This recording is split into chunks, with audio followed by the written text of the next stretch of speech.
삶의 8가지 짧은 생각들. 삶은 수많은 질문과 생각들로 가득합니다. 우리는 끊임없이 관계를 맺고, 감정을 느끼고, 선택을 하며 살아갑니다.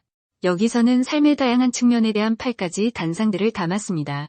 미움과 사랑, 관계와 성장, 이성과 감성, 말과 행동, 그리고 세상을 바라보는 우리의 마음까지 삶의 본질적인 질문들을 탐구하며 독자들에게 깊은 성찰의 시간을 선사합니다. 1. 미워한다고 문제가 해결되는 건 아니다. 오히려 더 꼬이게 한다. 미움이 사라져야 문제가 사라진다. 미움은 부정적인 감정의 소용돌이 속으로 우리를 끌어들입니다. 미움은 문제를 해결하기는커녕 상황을 악화시키고 관계를 망가뜨립니다. 2023년 발표된 심리학 연구에 따르면 미움은 스트레스 호르몬인 코르티솔 수치를 높여 심리적, 신체적 건강에 악영향을 미치는 것으로 나타났습니다. 미움을 극복하고 용서와 이해를 통해 문제를 해결하는 것이 중요합니다. 2. 사람은 사람 사이에서 산다. 사람의 기운을 받고 산다. 사람을 싫어하는 사람은 사람 같지 않은 사람이다. 인간은 사회적 동물입니다. 우리는 타인과의 관계 속에서 배우고 성장합니다. 타인을 싫어하고 배척하는 것은 스스로를 고립시키고 성장의 기회를 차단하는 행위입니다. 2024년 발표된 사회학 연구는 사회적 지지가 개인의 행복과 삶의 만족도에 큰 영향을 미치는 것으로 밝혀냈습니다. 타인과의 관계를 소중히 여기고 긍정적인 상호작용을 통해 성장을 도모해야 합니다. 3. 보편성은 특수성의 무한 확장이고 특수성은 보편성의 유한 축소다. 보편성과 특수성은 서로 대립되는 개념이 아니라 상호 보완적인 관계입니다. 보편성은 특수성을 포괄하고 일반화하는 반면 특수성은 보편성을 구체화하고 현실에 적용하는 역할을 합니다. 2023년 발표된 철학 논문은 보편성과 특수성의 변증법적 관계를 통해 사회 발전을 이룰 수 있다고 주장했습니다.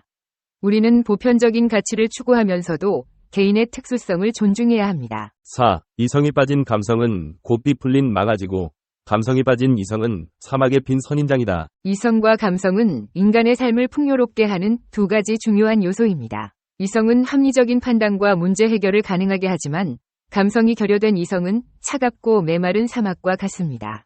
반면 감성은 풍부한 정서와 창의적인 사고를 가능하게 하지만 이성이 결여된 감성은 통제불능의 망아지와 같습니다. 2024년 발표된 뇌과학 연구에 따르면 이성과 감성은 서로 다른 뇌 영역에서 처리되지만 상호작용하며 균형을 이루는 것이 중요합니다. 우리는 이성과 감성의 조화를 통해 균형 잡힌 삶을 살아가야 합니다. 5. 뛰어난 사람은 스스로를 어리석다고 생각하고 어리석은 사람은 스스로를 뛰어나다고 생각한다. 뛰어난 사람은 자신의 부족함을 인지하고 끊임없이 배우려는 자세를 갖습니다. 반면 어리석은 사람은 자신의 능력을 과대평가하고 자만에 빠져 발전을 멈춥니다. 2023년 발표된 리더십 연구는 겸손한 리더가 구성원들의 신뢰를 얻고 조직의 성과를 향상시키는 데 효과적이라고 밝혔습니다. 우리는 겸손한 자세로 자신을 성찰하고 끊임없이 배우는 자세를 가져야 합니다. 6. 말로써 설명되지 않는 것은 없다. 말로만 해결되는 것도 없다. 말은 어디까지나 행동의 보조수단이다. 말은 강력한 힘을 지니고 있습니다. 말은 사람의 마음을 움직이고 세상을 변화시킬 수 있습니다. 하지만 말만 앞세우고 행동이 따르지 않는다면 그것은 공허한 외침에 불과합니다. 2024년 발표된 커뮤니케이션 연구는 말과 행동의 일치가 신뢰를 구축하고 효과적인 의사소통을 가능하게 하는 핵심 요소라고 강조했습니다. 우리는 말한 것을 실천하고 행동으로 보여주는 진정성 있는 삶을 살아야 합니다. 7. 정말로 교훈이 필요한 사람은 교훈을 싫어한다. 정말로 사랑이 필요한 사람은 사랑을 피한다. 진정한 도움은 상대방이 스스로 문제를 해결하고 성장할 수 있도록 돕는 것입니다. 진정한 사랑은 상대방에 있는 그대로의 모습을 받아들이고 존중하는 것입니다. 2023년 발표된 상담 심리학 연구는 진정한 도움과 사랑이 상대방의 자존감을 높이고 긍정적인 변화를 이끌어내는데 효과적이라고 밝혔습니다. 우리는 진정한 도움과 사랑을 실천하며 타인의 성장을 돕고 함께 행복을 추구해야 합니다. 8. 세상을 품에 안으려는 사람은 먼저 자신의 품을 세상을 안을 만큼 키워야 한다. 세상을 원망하지 말고 자신의 좁은 품을 반성하라. 세상을 탓하기 전에 자신의 부족함을 돌아보고 넓은 마음으로 세상을 품어야 합니다. 2024년 발표된 사회심리학 연구는 개인의 긍정적인 마음가짐이 사회 전체의 행복에 기여하는 것으로 나타났습니다. 우리는 긍정적인 마음으로 세상을 바라보고 자신의 품을 넓혀 세상을 포용해야 합니다. 삶을 이끄는 지혜 10가지. 인생의 비망록. 인간은 누구나 삶의 의미와 가치를 고민합니다. 끊임없이 변화하는 세상 속에서 우리는 자신의 길을 찾고자 노력하며 삶의 방향성을 제시해줄 지침을 필요로 합니다. 여기에 삶의 지혜와 교훈을 제시합니다. 서로 연결되어 있는 이 10가지 주제는 우리에게 삶을 살아가는 데 필요한 지혜를 제공하고 자신에게 맞는 방향을 찾는 데 도움을 줄 것입니다. 1. 삶의 아름다움을 음악처럼 감상하라. 삶은 단순히 경험하는 것이 아니라 마치 아름다운 음악을 감상하는 것과 같습니다. 작은 고통과 아픔조차도 삶의 아름다움을 더욱 빛나게 하는 음악처럼 작용합니다. 진정한 삶의 기쁨은 무언가를 기다리는 과정 속에서 찾을 수 있습니다. 마치 웅장한 교향곡을 기다리는 관객처럼 삶의 아름다움을 열린 마음으로 감상하며 살아가야 합니다. 2. 시간의 지혜를 탐구하며 성장하라. 시간은 단순히 흘러가는 것이 아니라 삶의 지혜가 가득 담긴 보물창고와 같습니다. 시간을 현명하게 활용하고 노력하는 과정 속에서 우리는 성장하고 발전합니다. 삶의 진정한 가치는 최선을 다하는 순간 속에서 드러나며 영원한 진리로 남아 우리에게 영감을 줍니다. 3. 강함 속에서 겸손을 배우고 낮음을 존중하라. 강해질수록 더욱 겸손해야 합니다. 강함에 취한 자는 자신을 잃고 오만해져 결국 스스로를 망칠 수 있습니다. 진정한 강자는 강력한 힘을 드러내지 않고 낮은 자들을 존중하며 겸손한 자세를 유지합니다. 강함은 오만함이 아니라 깊은 이해와 배려에서 비롯됩니다. 4. 고난 속에서 철학을 깨닫고 진정한 가치를 발견하라. 고난은 우리에게 삶의 진정한 가치를 깨닫게 하는 소중한 경험입니다. 시행착오와 고난을 겪으며 우리는 더욱 깊은 통찰력을 얻고 세상을 바라보는 새로운 시각을 갖게 됩니다. 이 세상에는 영원히 변하지 않는 절대적인 가치는 없지만 고난 속에서 우리는 진정한 삶의 의미를 찾을 수 있습니다. 5. 부와 가난의 상대성을 이해하고 만족하는 마음을 기르라. 부와 가난은 한 겹의 차이에 불과합니다. 가난한 자는 부자를 통해 의지를 강화하고 부자는 가난한 자를 통해 자신을 돌아볼 수 있습니다. 진정한 부는 물질적인 풍요가 아니라 자신을 만족시키고 감사하는 마음을 가진 것입니다.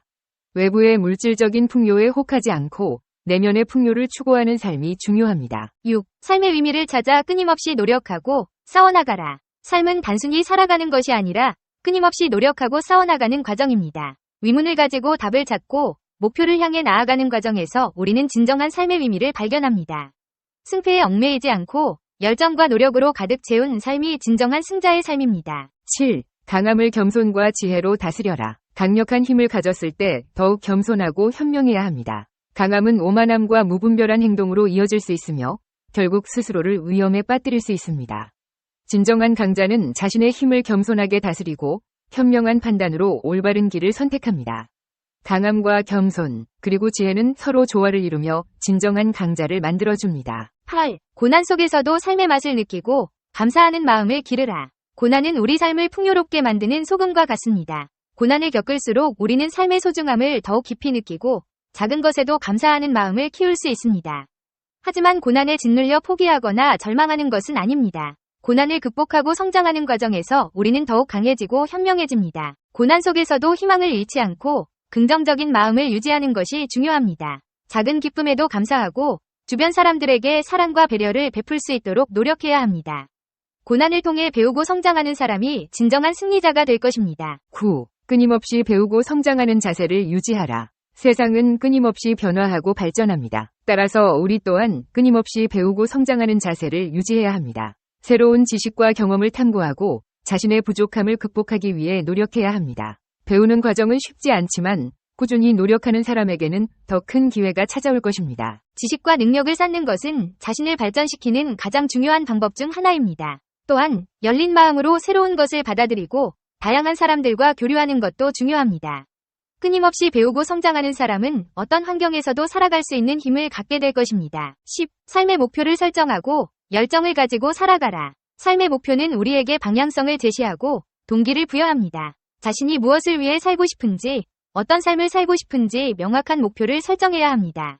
목표를 설정한 후에는 열정을 가지고 꾸준히 노력해야 합니다. 목표를 달성하기 위해서는 어려움과 좌절을 극복해야 할 때도 있을 것입니다. 하지만 포기하지 않고 끊임없이 노력하는 사람에게는 결국 성공이 찾아올 것입니다. 열정과 끈기로 목표를 향해 나아가는 삶은 진정한 의미의 삶입니다. 삶의 변화와 불확실성에 우리는 어떻게 대처해야 할까요? 우리는 언제나 삶을 위한 계획을 세우고 미래에 대한 꿈을 품고 살아가곤 합니다. 그리고 우리의 꿈과 목표를 향해 힘차게 나아가는 동안 종종 삶의 변화와 불확실성에 직면하게 됩니다. 이때 우리는 어떻게 대처해야 할까요? 바로 영원히 살 것처럼 꿈꾸고 내일 죽을 것처럼 살아라 라는 명언에 담긴 메시지를 생각해 볼 필요가 있습니다. 영원히 살 것처럼 꿈꾸고 내일 죽을 것처럼 살아라는 말은 삶의 본질적인 두 가지 태도를 함축하고 있습니다. 이는 우리가 어떻게 살아야 하는지에 대한 깊은 통찰을 제공합니다. 우리가 꿈꾸는 미래는 현재 우리의 행동과 결정에 영향을 미칩니다. 꿈은 우리에게 방향을 제시하고 우리가 나아가야 할 길을 밝혀줍니다. 이를 위해 우리는 큰 그림을 보며 장기적인 목표를 설정해야 합니다. 이 과정에서 중요한 것은 현재의 어려움에 굴복하지 않고 꿈을 향한 끊임없는 노력을 지속하는 것입니다. 장애물과 실패는 성장의 기회로 받아들여야 하며 이를 통해 우리는 더욱 강인하고 지혜로워집니다. 한편 내일 죽을 것처럼 살아라는 말은 현재 순간의 소중함을 일깨워줍니다. 우리에게 주어진 시간은 한정되어 있으며 언제 어떤 일이 벌어질지 아무도 모릅니다. 따라서 매 순간을 마지막처럼 살아야 합니다. 이는 우리로 하여금 사랑하는 사람들과의 관계를 더욱 소중히 하고 우리의 열정을 추구하며 삶에서 진정으로 중요한 것이 무엇인지 고민하게 만듭니다. 이 두 가지 태도는 서로 상반되어 보일 수 있지만 실제로는 삶을 풍요롭게 만드는데 필수적인 균형을 제공합니다. 우리가 꿈을 꾸는 동안에도 현재의 순간을 최대한 활용하여 그 꿈을 실현시키는 데 필요한 기반을 다질 수 있습니다. 반대로 매 순간을 충실히 살아가면서도 장기적인 목표와 꿈을 향해 나아갈 수 있는 동력을 얻을 수 있습니다. 바로 실천하는 삶입니다. 꿈을 현실로 만들기 위해선 목표를 세우고 그것을 달성하기 위한 구체적인 계획을 수립해야 합니다. 또한 매일의 작은 성공을 축하하며 자신감을 키워야 합니다. 우리의 삶은 우리가 만들어가는 것이며 우리의 선택과 행동이 우리의 미래를 결정합니다. 결론으로 영원히 살 것처럼 꿈꾸고 내일 죽을 것처럼 살아라는 말은 삶의 균형과 조화를 추구하는 깊은 지혜를 담고 있습니다. 우리는 이 명언을 통해 우리의 꿈을 추구하면서도 현재의 순간을 소중히 여기는 법을 배울 수 있습니다. 궁극적으로 이러한 삶의 태도는 우리에게 더 의미 있고 행복한 삶을 선사할 것입니다. 우리 모두가 이러한 원칙을 삶에 적용하여 매 순간을 충실히 살고 우리의 꿈을 향해 나아가길 바랍니다. 이것이 바로 진정으로 충만한 삶을 살아가는 비결입니다.